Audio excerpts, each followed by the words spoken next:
안녕하세요. 건강보험공단 동작지사 윤은정 주임이라고 합니다. 저희 공단의 2020년 신규 직원 채용에 대해서 설명드리고자 합니다.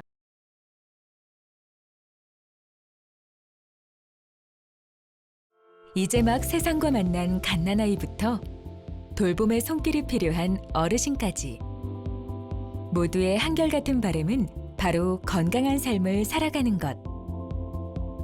요람에서 무덤까지 우리의 건강한 삶은 무엇으로 지킬 수 있을까요? 대한민국 국민 모두의 건강하고 행복한 생활을 지켜주는 곳. 바로 국민건강보험공단이 있습니다. 대한민국 국민이라면 누구나 가입하고 그 혜택을 누릴 수 있는 것이 있습니다. 바로 건강보험이 그것이죠. 우리나라의 건강보험은 1977년 500인 이상 사업장을 시작으로 1988년 농어촌 건강보험으로 확대되었고 1989년 7월에는 전 국민 건강보험으로 실현됐으며 2000년에는 각각 흩어져 있던 의료보험조합이 통합되면서 국민건강보험공단이 출범하게 됐습니다. 그리고 2008년에는 노인장기요양보험, 2011년에는 4대 보험 징수통합 시행으로 이어지면서 현재로 이어지고 있습니다. 2017년 12월 말 기준으로 건강보험에 적용을 받는 대상은 대한민국 전체 인구의 97.1%에 해당하는 5,094만 명이며 나머지 2.9%는 의료보호 대상자로 국가가 관리하고 있습니다. 그렇다면 이 건강보험이라는 것이 과연 어떻게 우리의 건강한 삶을 지키고 있으며 또 어떤 의미에서 우리의 삶과 밀접한 연관이 있는지 좀 더 자세히 알아보도록 할까요? 감기에 걸리거나 다쳐서 병원에서 진찰과 치료를 받게 되면 병원비가 적힌 영수증을 받게 되는데 이 영수증의 항목을 보면 개인은 병원비 전체가 아니라 일부만을 지급하는 것을 알 수 있습니다. 그 이유는 일부가 건강보험에서 지급되기 때문이죠. 우리의 건강을 지키기 위해 지불하는 비용 중 상당 부분에서 건강보험의 지원을 받고 있는 상황. 건강보험으로 인해 많은 의료비 부담을 덜고 있는 것이죠. 이처럼 우리의 일상 속에서 없어서는 안 될 소중한 제도가 된 건강보험은 부상, 질병 등 사회적 위험으로부터 모든 국민들을 안전하게 보호하기 위해 국가 차원에서 마련하는 사회적 안전망을 의미합니다. 현재 우리나라의 건강보험 재정은 국민들이 내는 보험료와 정부 지원으로 이루어지며 2017년 기준 보험료는 50조 99억 원, 정부 지원은 7조 552억 원으로 정부가 보험료 수입의 약 20%를 지원하도록 되어 있습니다. 전 국민을 대상으로 한 보편적 복지가 국가의 역할이다. 가난의 이유를 개인으로 치부했던 영국을 복지국가로 탈바꿈시킨 베버리지 보고서. 그 출발점이 되었던 마이너리티 리포트에는 임금, 교육 등과 더불어 누구나 건강 서비스를 받아야 한다는 것이 중요한 국민 권리로 제안되었고, 이는 대다수 국가의 가장 중요한 사회적 안전망인 건강보험 제도로 이어져 왔습니다. 보편적 의료복지를 위한 사회적 안전망은 국가가 수행해야 할 무엇보다 중요한 임무이자 국민의 권리라는 것에 대해 전 인류가 공감해온 것입니다. 촘촘한 그물망처럼 의료복지 혜택에서 제외되는 국민이 없도록 안정적인 사회적 안전망을 이루기 위해 우리의 건강보험은 어떤 체계 속에서 이루어지고 있을까요? 건강보험 관리 운영 체계를 살펴보면 보험자인 국민건강보험공단이 가입자에게 보험료를 부과하면 가입자인 국민은 국민건강보험공단에 보험료를 부담합니다. 그리고 의료 서비스가 필요할 경우 본인 부담의 일정액을 지불하면 공급자인 의료기관은 국민에게 의료 서비스를 제공하고 국민건강보험공단은 해당 의료기관의 의료 서비스에 대해 지불하게 되는 것이죠. 이런 모든 과정은 정부기관인 보건복지부가 주체가 되고 보험자인 국민건강보험공단이 관리 운영함으로써 더욱 효율적이고 투명하게 이뤄지고 있는 것입니다. 그럼 이쯤에서 건강보험의 중심이 되고 있는 국민건강보험공단이 어떤 일을 하고 있는지 좀 더 자세히 만나보도록 하죠. 1999년 제정된 국민건강보험법에 따라 2000년 7월 설립된 국민건강보험공단은 대한민국 정부에서 설립한 공공성을 가진 법인 기업으로 국민보건 향상과 사회보장 증진으로 국민의 삶의 질 향상이라는 미션 아래 다양한 역할을 수행하고 있습니다.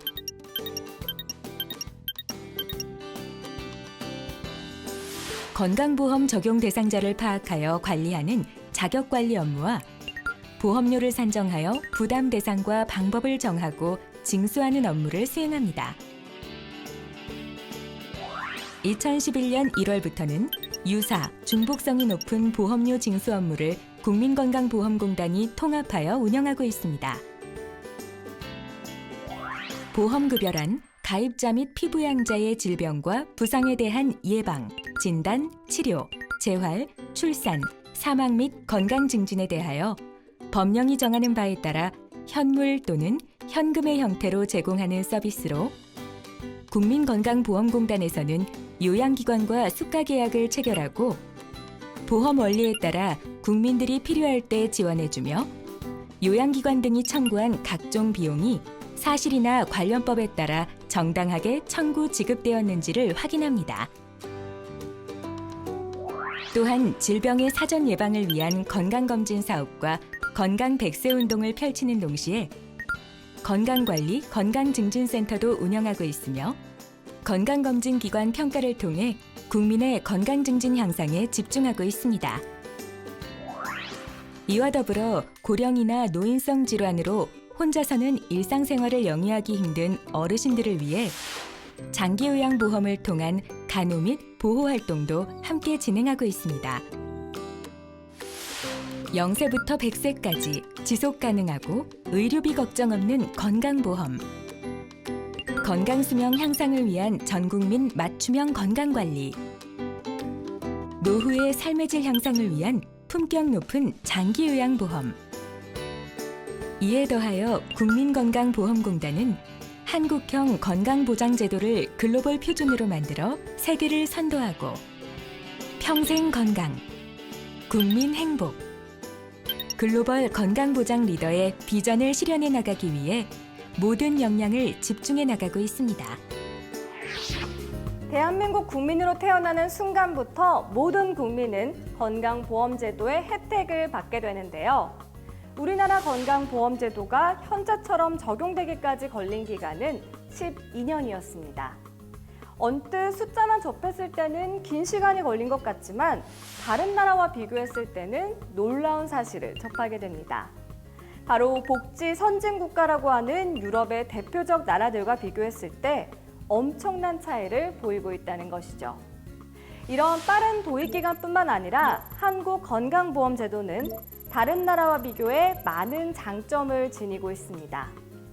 보험료의 경우 유럽 선진국에 비해서도 절반 수준이고 미국과 비교했을 때는 10배 가깝게 저렴하며 의료비의 경우 미국과 비교할 때 적게는 9배에서 많게는 30배 저렴하여 의료 서비스 수준 역시 큰 장점을 가지고 있는 것을 확인할 수 있습니다. 또한 의료 접근성의 대폭 향상과 더불어 평균 수명 증가와 영아 사망률 감소 등 국민 건강 향상 또한 매우 높아져 온 것을 확인할 수 있습니다. 이처럼 많은 장점을 지닌 한국의 건강보험제도. 그러나 한편으로 앞으로 개선해 나가야 할 과제 또한 안고 있습니다. 국민건강보험제도가 지닌 많은 장점에도 불구하고 현재 대한민국 국민의 80%는 민영보험에 가입해 있습니다. 이처럼 민영보험에 대한 의존도가 높은 이유는 바로 건강보험의 낮은 보장률 때문입니다.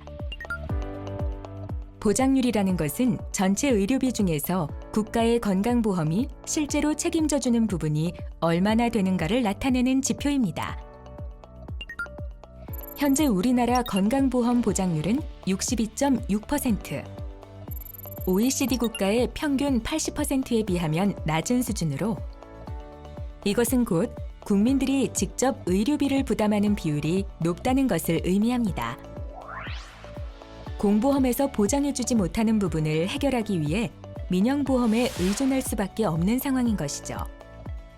민영보험은 누구나 가입할 수 있는 공보험과 달리 선별 가입되고 상품에 따라 차등적인 서비스를 받는데 무엇보다 경제력을 갖추지 못한 저소득층이나 병력을 지닌 노인층의 경우 아예 보험 가입이 차단된다는 문제를 지니고 있습니다. 또한 공보험의 경우 보험급여를 통한 소득 재분배 기능으로 인해 납부 보험료보다 많은 176.7%의 지급률을 보이는 반면 민영보험의 경우 이윤을 추구하는 영리기업에 의해 운영되기 때문에 납부 보험료보다 적은 56%에서 85% 정도의 지급률을 보이고 있습니다. 현재 공보험의 경우 가구당 납부하는 금액은 평균 약 10만 원. 그에 비해 민영보험료는 약 3배 많은 상황. 이러한 상황을 고려할 때 단순히 산출해 보아도 가구당 민영보험료에 납부하는 금액의 일부만 공보험료로 납부해도 지금의 건강보험 보장률을 OECD 수준으로 올릴 수 있고 국민들은 불합리한 조건을 감수하면서 민영보험에 굳이 가입하지 않아도 될 것입니다. 결국 보장률 문제를 해결할 수 있는 열쇠는 현재처럼 적은 보험료로 낮은 보장성을 유지하는 저부담 저급여 구조가 아닌 적정하게 부담하여 보장성 수준을 OECD 수준으로 끌어올리는 적정 부담, 적정 급여로 나아가는 것입니다. 이와 함께 건강보험 재정의 한 축을 담당하는 국고 지원에 대한 개선도 함께 이뤄져야 할 것입니다. 현재 국가별 국고 지원 비율을 비교해 보면 한국은 20%로 특히 49%로 거의 절반 가까이 국고 지원으로 건강보험의 재정을 운영하는 프랑스와 비교했을 때 매우 낮은 지원 수준인 것을 알 수 있습니다. 건강보험의 재정 현황은 2017년 12월 말을 기준으로 누적 흑자 20조 7,733억. 그러나 예기치 못한 국가재난 상황 등을 위한 준비금인 법정 적립금이 보험급여 비용의 50%까지 적립돼야 하는 것을 고려하면 법정 적립금을 확보해 나가되 그 후에는 보장성 강화를 위해 사용하는 것이 적절하다는 것에 의견이 모아져 왔습니다. 지금까지 우리나라 건강보험의 가장 큰 한계로 꼽혀온 낮은 보장성 문제. 반가운 것은 새 정부가 최근 이 문제를 풀어가기 위한 건강보험 보장성 강화 정책을 발표했다는 것입니다. 더 이상 비싼 민간보험에 가입하지 않아도 되고 더욱 안전하고 질 높은 의료 환경으로 개선하며 큰 돈이 드는 비급여를 없애고 노인과 아동 등 취약계층과 저소득층 부담을 낮출 수 있는 새로운 건강보험 보장성 강화 정책. 이 새로운 변화는 우리의 삶을 어떻게 바꾸게 될까요? 병원비 걱정 없는 든든한 나라. 건강보험 보장성 강화는 건강보험의 보장 수준을 획기적으로 높여 의료 사각지대를 해소하고 국민이 체감할 수 있는 수준으로 보장성을 강화하여 현재의 과도한 민간 의료보험 지출 문제를 해결하기 위한 정책입니다. 건강보험이 적용되지 않았던 MRI, 초음파 등의 비급여를 건강보험으로 적용시켜 2022년까지 국민의 의료비 부담을 대폭 낮추고 진료비를 고르게 재조정하여 국민은 적정 진료를 받는 동시에 병의원의 경영 부담은 덜어주는 선진형 의료 환경을 만들기 위한 것입니다. 이렇게 되면 병의원의 경우 새롭게 건강보험으로 적용되는 비급여 진료비뿐만 아니라 원가 이상 적정가로 재조정되는 건강보험 진료비로 의료 정상화, 경영 정상화를 이룰 수 있게 되고 그에 따라 국민들은 안전하고 질 높은 진료를 받을 수 있게 되는 것입니다. 따라서 이러한 건강보험 보장성 강화 정책은 그동안 부담이 컸던 비급여는 사라지거나 건강보험 적용으로 크게 낮아지게 되고 노인, 아동, 여성 등 취약계층의 본인 부담은 더욱 낮아지며 저소득계층의 경우 소득에 따른 본인 부담액에 대해 연 최대 80만 원까지 혜택을 누리게 됐습니다. 이와 더불어 재난적 의료비에 대한 지원을 확대하여 총 의료비가 가구 연소득의 일정 비율을 넘으면 본인 부담에 대해 연간 최대 2천만 원까지 지원받게 됨에 따라 과도한 의료비 지출로 가계가 파탄나는 상황을 막을 수 있는 진정한 사회적 안전망을 실현하게 될 것입니다. 나이가 많든 적든, 수입이 많든 적든, 우리 모두는 건강하고 행복한 삶을 누릴 권리가 있습니다. 그 권리가 소중하게 지켜질 수 있도록 가장 든든한 버팀목이 되어주는 건강보험. 그 건강보험이 더 촘촘하고 더 단단하게 국민의 건강과 행복을 지킬 수 있도록 국민건강보험공단은 한 발 한 발 어제보다 더 나은 발걸음으로 국민을 향해 나아갈 것입니다.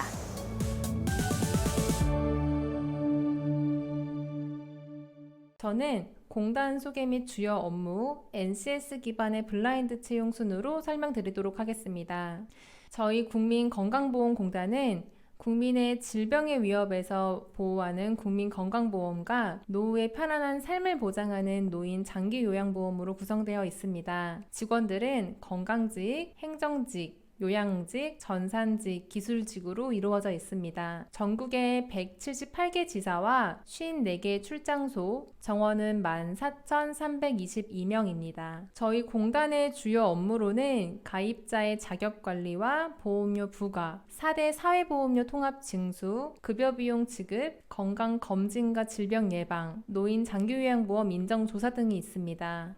NCS 기반 블라인드 채용은 채용 과정에서 발생할 수 있는 여러 편견 요소를 제거하여 지원자의 직무 역량을 중심으로 평가할 수 있는 채용 도구입니다. 채용 과정으로는 서류 전형을 시작으로 필기 전형, 면접 순으로 이어집니다.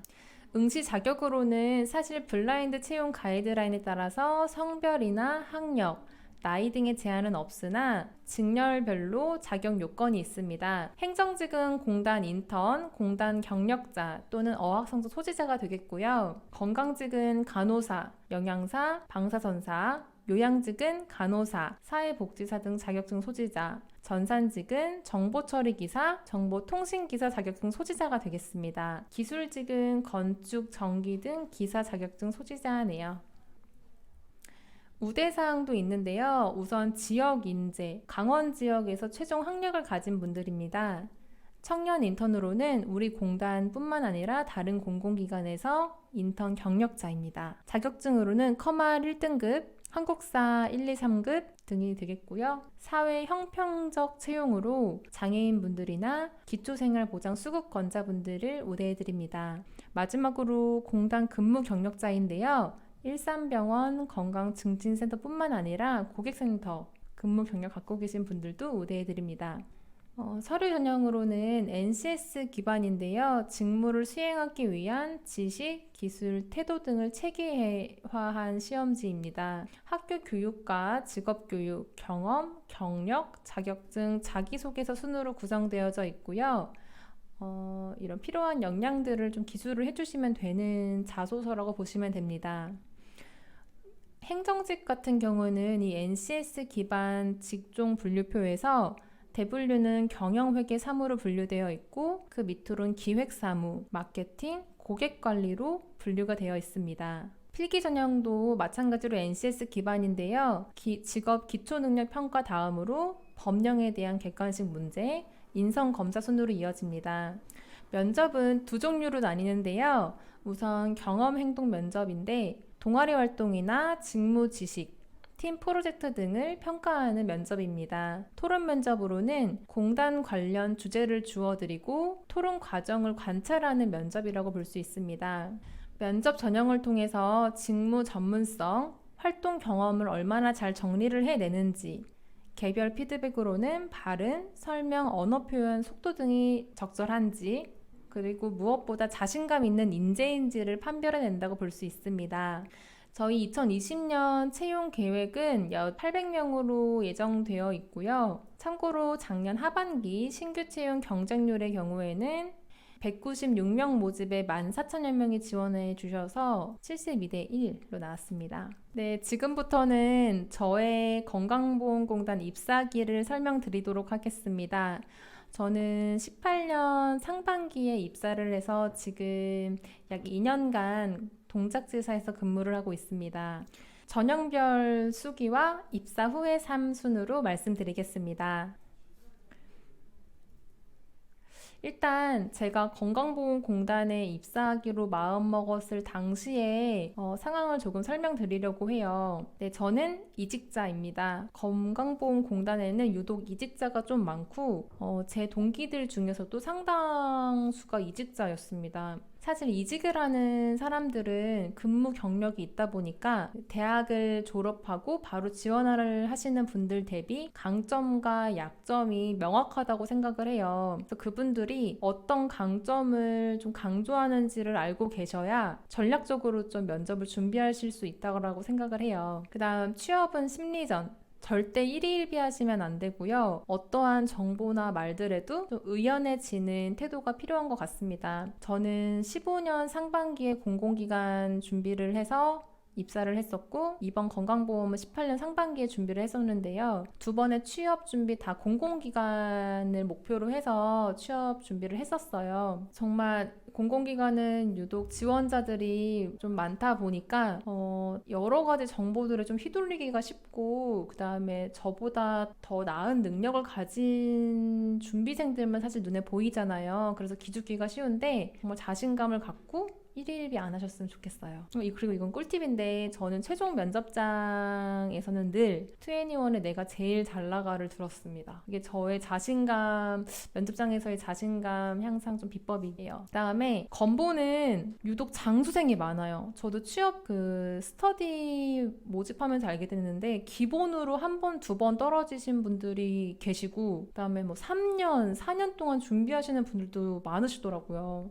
저는 진짜 무조건 한 번에 끝내자라는 다짐을 했었어요. 저는 이 취업 준비 과정 자체가 정말 괴로웠고 진짜 두 번은 못할 거라 생각을 했어요. 제 성격상. 그래서 속전속결로 한 번에 끝내자라는 다짐을 하고 임했습니다. 그 다음에 여러 가지 스펙 점수들이 있는데요. 뭐 토익 점수나 그 밖에 자격증 등등. 근데 요즘은 탈스펙이라는 용어도 쓰이고 특히 공공기관들은 스펙을 안 본다라는 말들이 있지만 저는 이런 부수적인 점수들은 고고익선이라고 생각을 해요. 그리고 어느 정도 안정권에 들어 있어야 이 점수들이 제 마음이 편해요. 그러니까 어느 하나가 좀 불안하면 사실 이 취업 준비 과정에서 계속 불안해져요. 서류만 떨어져도 혹시 이것 때문에 떨어진 거 아닐까? 라는 생각이 계속 들기 때문에 저는 이런 웬만한 점수들은 그냥 내 마음에 드는 안정권을 좀 놓아두는 게 중요하다고 생각을 합니다. 면접 모드 ON인데요.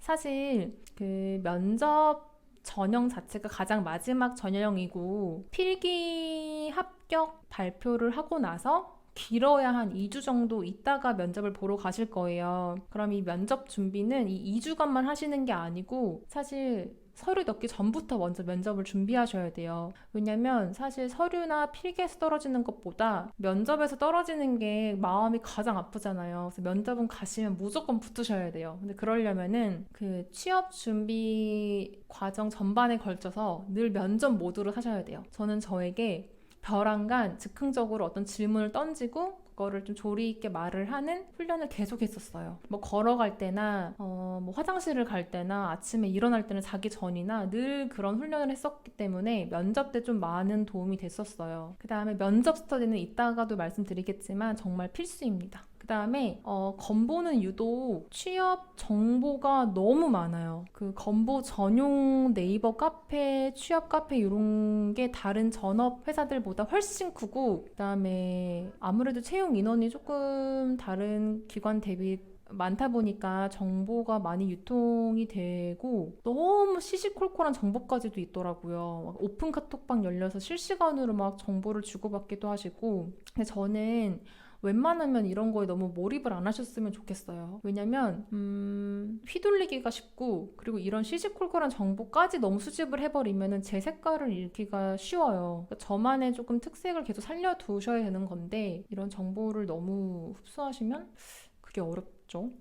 이거는 그냥 제가 검색을 해봤어요. 그러니까 어느 회사건 다 이 정도는 나오는데, 건보는 특히 더 좀 정신없어요. 정신없고, 이 공취사, 공치목, 독취사 이런 공기업이나 대기업을 준비하는 큰 카페들에서도 건보 메뉴가 되게 핫하고 늘 정보가 늘 많아요. 그래서 적당히 참고만 좀 하시는 게 중요할 것 같아요. 그 다음으로는 그 서류 접수하실 때 주의사항인데요. 이건 저도 놓쳤었어요. 저는 진짜 운이 좋았던 게, 저희 건보공단 채용 공고를 보시면 채용 공고가 진짜 길어요. 근데 긴데 다 약간 쓸데없는 말 같거든요. 근데 절대 그렇지 않아요. 그걸 무조건 인쇄를 하셔서 그 형광펜으로 정독을 한번 하셔야 돼요. 칠해 가시면서. 왜냐하면은 거기에 이제 깨알같이 적혀 있는 글들 중에는 제가 서류 마감하기 전에 해야 될 행동들이 좀 적혀 있어요.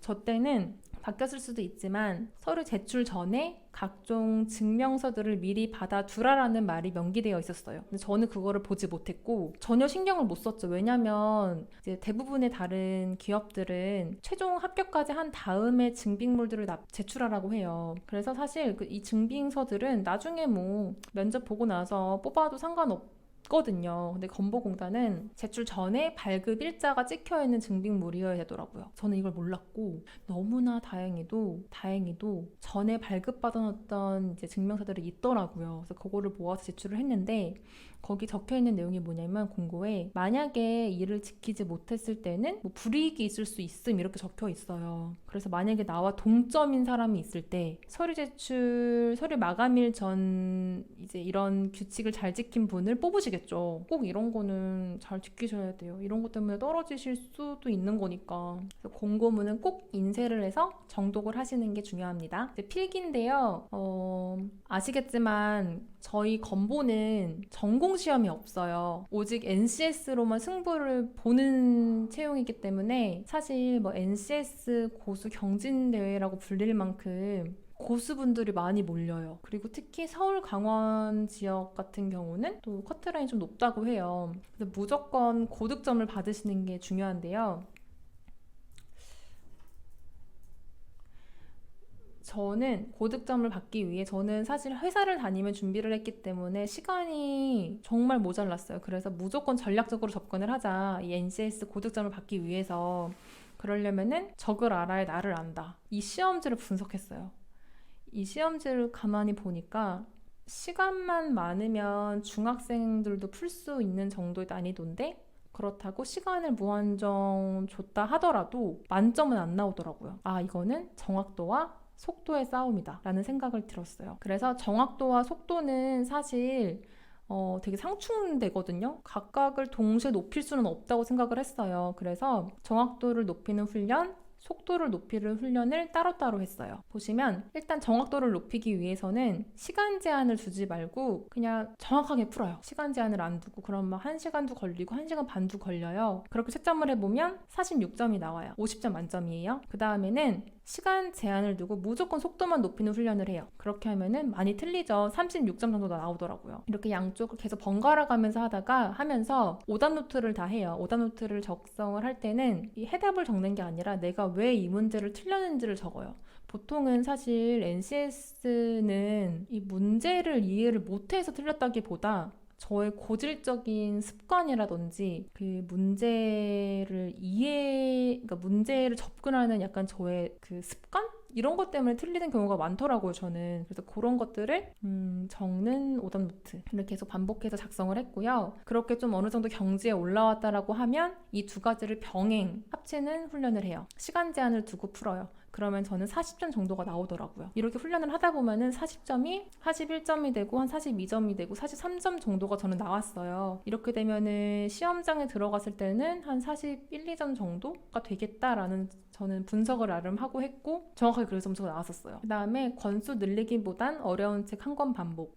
저는 그 NCS 처음 준비할 때 시중에 팔린 건보공단 NCS, 뭐 한전 NCS 다 샀어요. 다 사고 괜찮은 거 몇 권만 남기고 다 버렸어요. 저는 그 당시 돈을 벌고 있었기 때문에 가능했던 행동이라고 생각을 해요. 그리고 그 괜찮은 책 한 권을 계속 반복했어요.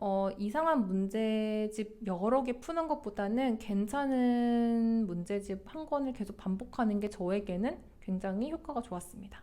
마지막으로 인성검사 어려우신 분들 계실 거예요.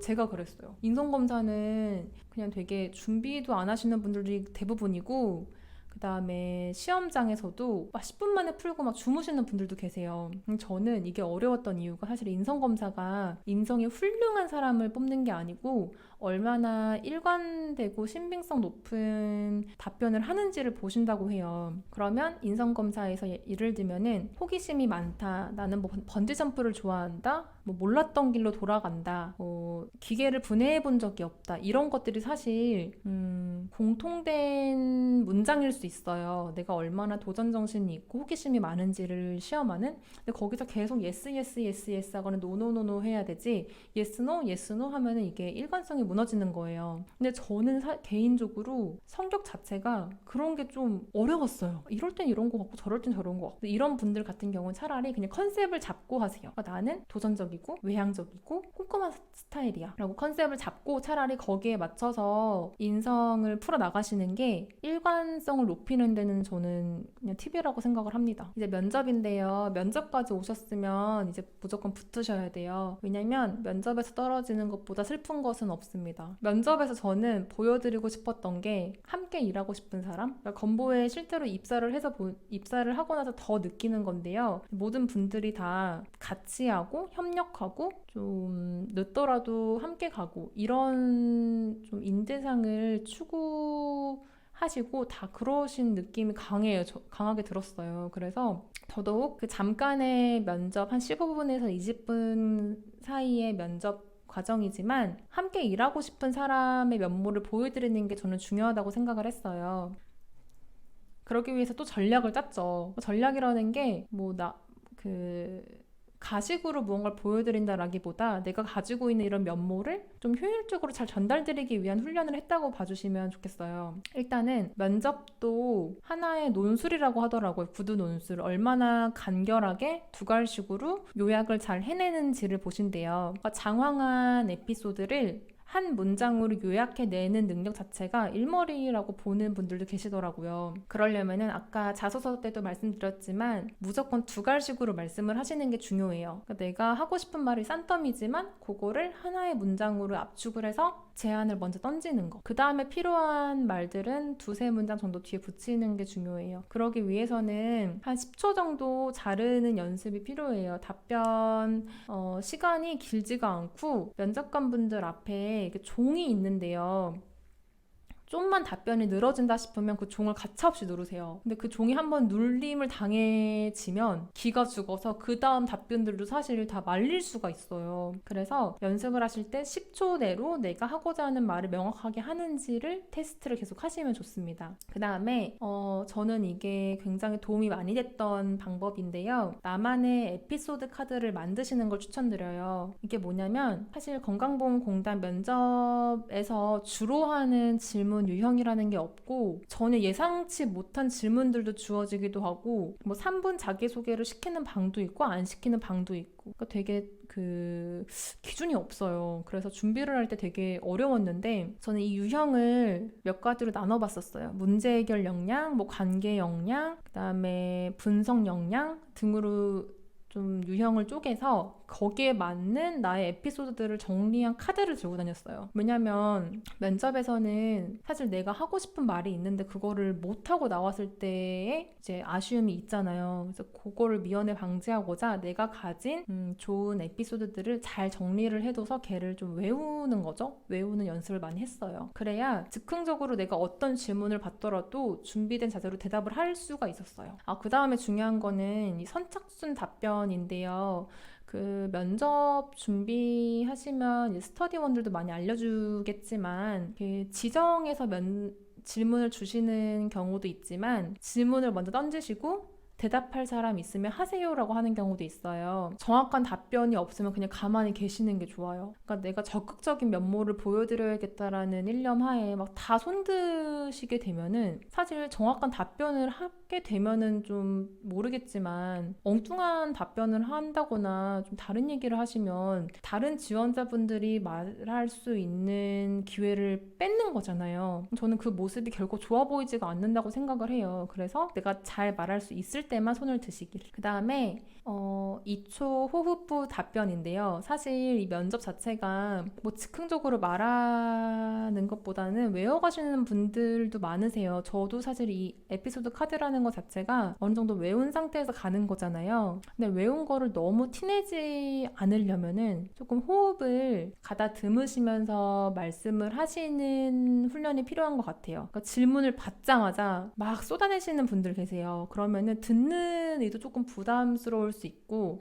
약간 진솔함도 없어 보이고 그래서 좀 질문을 받으셨을 때 좀 한번 이렇게 호흡을 하시고 답변을 드리는 모습이 저는 좋아 보였습니다. 그 다음에 스터디는 진짜 필수예요. 저는 스터디도 되게 어렵게 들어갔어요. 일단 제가 들어갔던 스터디는 기본으로 한 번이나 두 번 정도 이제 떨어져 보신 분들이었고 저같이 처음 지원하는 분은 없었어요. 그 다음에 이게 직렬이 섞여 있었어요. 요양직도 계셨고 건강직도 계셨는데 저는 직렬 섞인 스터디를 더 추천을 해드려요. 왜 그러냐면 사실 직렬이 다르면 경쟁자가 아니기 때문에 피드백이라든지 이제 이런 것들을 조금 더 자유롭게 해주시더라고요. 그 다음에 스터디원들끼리 녹화도 하고 서로의 답변 모습 같은 걸 피드백을 해주면서 제가 모르는 저의 습관 같은 걸 굉장히 많이 고칠 수 있었어요. 표정이라든지 이제 제스처 이런 것들도 스터디 없이 혼자 하면 고치질 못해요. 그래서 저는 꼭 스터디 하시는 거를 추천을 드립니다.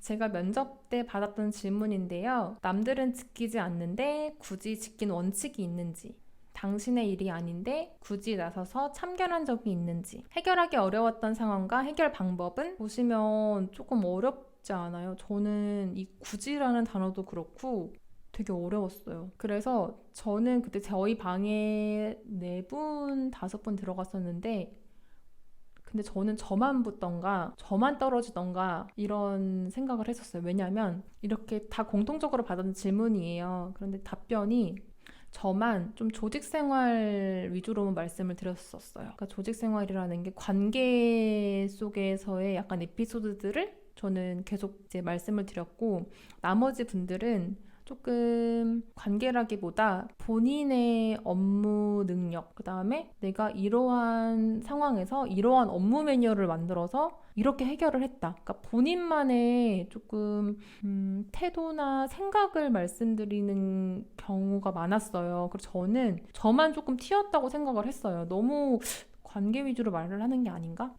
근데 어쨌든 저는 조직 생활의 내용이 더 낫다고 생각을 해요. 왜냐하면 NCS 기반의 채용 자체가 조직 생활 안에서의 나의 가치관과 나의 태도를 보는 과정이라고 생각을 해요. 그렇기 때문에 만약에 이제 여러 가지 에피소드들이 있을 때 굳이 꼽자면 조직 생활과 관련된 것을 꼽으시는 게 중요하다고 생각을 합니다. 특히 어떤 문제 상황에 봉착했을 때 나 혼자 고민을 해서 해결한다기보다 선배나 이제 동료분들과의 소통 위주로 해결을 했다 이런 방식으로 풀어나가시는 게 더 낫다고 보고요. 그 다음에 그 동아리나 학회 인턴, 저같이 이직자가 아닌 대학을 졸업하고 바로 준비를 하시는 분들에게는 사실 이런 경험이 더 많을 거예요. 학회나 동아리. 그런데 사실 그것만 했다는 사실 자체는 의미가 있다고 봐요. 다만 그 안에서 나의 존재, 그다음에 관계 속에서의 나의 존재, 그다음에 그 상황에서 내가 왜 그런 생각을 했고, 왜 그 사람을 배려를 했고, 왜 이 사람과는 이런 대화를 했는지, 이런 관계 중심으로 좀 말씀을 하셔야지 동아리 했다, 학회 했다, 이거는 진짜 이직자들은 정말 생생한 좀 현장 얘기를 많이 하는데 거기에 대비해서 실시해 볼 수 있단 말이에요. 그렇고 그다음에 밝은 표정과 경청 끄덕끄덕. 이게 생각보다 안 돼요. 왜냐면 제가 생각을 해보니까 일단은 최종 면접 때는 그 본사에 모여요. 원주 본부에 모여서 한 1시간 정도는 대기실에서 같이 모여 있다가 이제 순서가 되면 가는 방식인데 모르겠어요. 그때 1시간에서 1시간 반 정도 이렇게 4명씩 모여 앉아 있는데 사실 이렇게 만난 것도 인연이긴 하지만 우리 사이에는 경쟁 잘하는 벽이 있잖아요. 그래서 되게 어색하고 조금 견제한다는 느낌이 강해요. 그래서 그렇게 1-2시간 있다가 면접장에 딱 들어갔을 때 갑자기 막 그 사람에게 웃어주고 막 들어주고 이런 게 안 나오더라고요. 그래서 이렇게 굳어있는 분들이 제 방에는 이제 계셨는데 그러기보다는 어쨌든 이렇게 만난 것도 인연인데 그분들이 하는 얘기가 흥미진진할 수도 있어요. 그래서 그런 걸 좀 들어드리고 아이 컨택도 너무 면접관 분들이랑만 하지 않고 옆에 말씀하시는 분들 쪽도 한번 보고 이런 좀 자연스러운 태도가 조금 중요하다고 생각합니다. 마지막으로 입사 이후의 삶입니다. 정말 좋습니다. 제가 사실 이직을 했기 때문에 그리고 심지어 전 회사도 공공기관이었기 때문에 좀 비교가 된다고 할 수 있어요. 그런데 평균적으로 정말 좋습니다. 일단은 근무 환경이 좋아요. 제가 전 직장을 그만두게 된 경위 자체가 공공기관이 한 16, 17, 18년도에 지방으로 이전을 하게 돼요. 대부분의 공공기관들이. 그래서 저희 기관은 전라남도 나주로 이전을 했는데요. 나주 가보셨나요? 그러니까 너무 멀어요. 저희 집과 너무 멀고 부모님을 뵈러 간다거나 친구를 만나러 갈 때마다 정말 큰맘 먹고 가야 돼요. 그렇게 1년 반을 생활하다 보니까 체력적으로 지치더라고요. 그래서 집에서 다니고 싶다라는 마음이 간절해져서 이제 이직을 결심하게 됐고 저의 이직을 결심했을 때 조건은 공공기관인 게 너무 좋고 다만 서울에서 근무를 할 수가 있어야 된다. 이 2가지를 만족하는 기관이 제 생각으로는 건강보험공단이 유일해요. 왜냐하면 현재 서울에 남아있는 공공기관들도 있는데 잘 유심히 보시면 본 거지는 지방에 있지만 서울 사무소 형태로 조그맣게 있는 경우가 많고 그나마 서울에 본거지가 있는 기관들도 지방 이전의 가능성이 있어요. 그렇기 때문에 저희 건보공단은 애초에 지역 인재를 할당해서 채용을 하고 그 안에서의 근무를 좀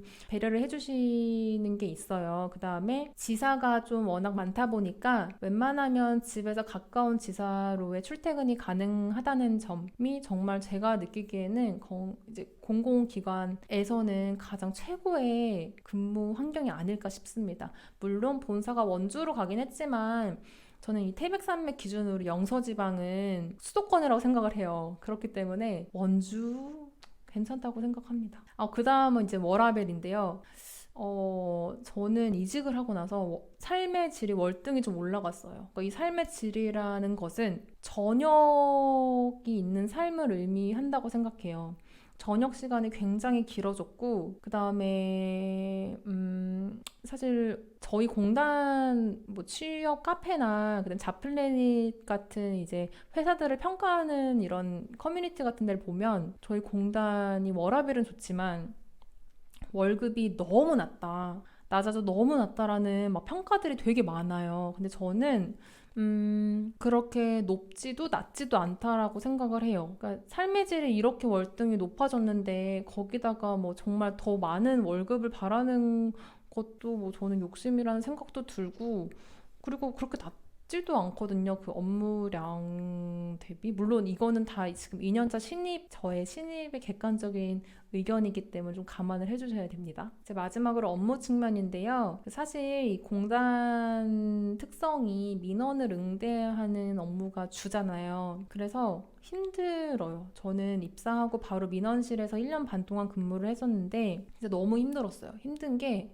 왜 힘드냐면 모르시는 분들이 저에게 와서 막 화를 내잖아요. 불만을 가지고 오셔가지고 물론 그분들은 근데 생각해보면 저한테 화를 내시는 건 아니에요. 그럼에도 불구하고 막 어른들이 막 소리치고 화내고 이러시니까 일단은 기가 죽고 속이 상해요. 그래서 근데 이제 계속 안 좋은 부분만 생각을 하다 보면 한도 끝도 없어요. 근데 저는 좋은 점들을 생각하기 시작합니다. 그 중에 하나가 삶의 지혜를 터득했어요. 아주 일부. 그러니까 나에게 공격성을 가지고 막 화를 내는 사람들을 면전에서 대하는 경험이 생각보다 잘 없잖아요. 근데 이런 분들만 계속 사실 대하다 보니까 약간 처세술이라든지 이런 분들한테는 이런 리액션을 해드려야 된다든지 이런 좀 팁들이 생겼고요. 그 다음에 이제 웬만한 자극에는 좀 상처를 안 받아요. 이게 되게 슬픈 걸 수도 있는데 하도 좀 그런 말들을 많이 공격적인 말들을 많이 듣다 보니까 이제 웬만한 말들에는 조금 영향을 안 받고 멘탈이 강해진 거죠. 저는 이게 제 인생에서 조금